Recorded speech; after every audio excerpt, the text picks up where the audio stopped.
Taste the Daily. இலங்கை கடற்படையினரால் தமிழக மீனவர்கள் தொடர்ந்து பாதிக்கப்பட்டு வருவதை கண்டும் காணாமல் இருந்து வரும் மத்திய அரசு மற்றும் விடியா திமுக அரசை கண்டித்தும் மாவட்ட அதிமுக சார்பில் கண்டன ஆர்ப்பாட்டம் நடைபெற்றது. இந்த ஆர்ப்பாட்டம் ராமேஸ்வரம் பேருந்து நிலையம் எதிரில் சட்டமன்ற எதிர்க்கட்சி துணைத் தலைவரும் முன்னாள் அமைச்சருமான RB உதயகுமார் தலைமையிலும் ராமநாதபுரம் மாவட்ட கழக செயலாளர் MA முனியசாமி முன்னிலையிலும் நடைபெற்றது.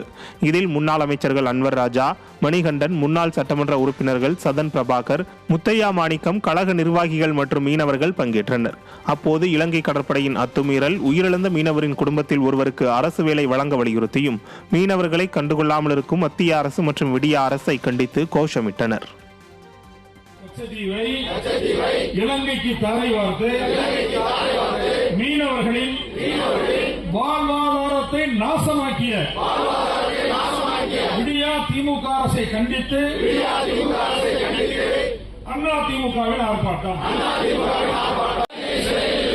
இந்திய மீனவர்களை விடுவிக்க நடவடிக்கை எடு.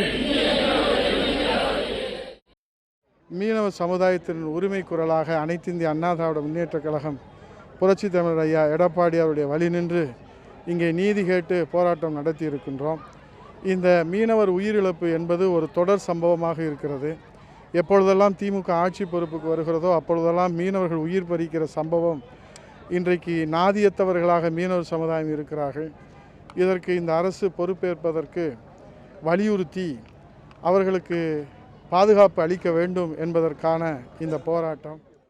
கச்சத்தீவை தாரை வார்த்து கொடுத்ததன் காரணமாகத்தான் இன்றைக்கு மீனவர்கள் தினந்தோறும் செத்து மடிந்து கொண்டிருக்கின்றார்கள், சிறைபிடிக்கப்படுகிறார்கள், கைது செய்து அவர்களுடைய எதிர்காலமே கேள்விக்குறியாக்கப்படுகிறது. அவருடைய அந்த போட் எல்லாமே சிறைபிடிக்கப்பட்டு ஏலமிடப்படுகிற ஒரு கொடுமை உலகத்தில் எந்த நாட்டிலும் நடைபெறவில்லை.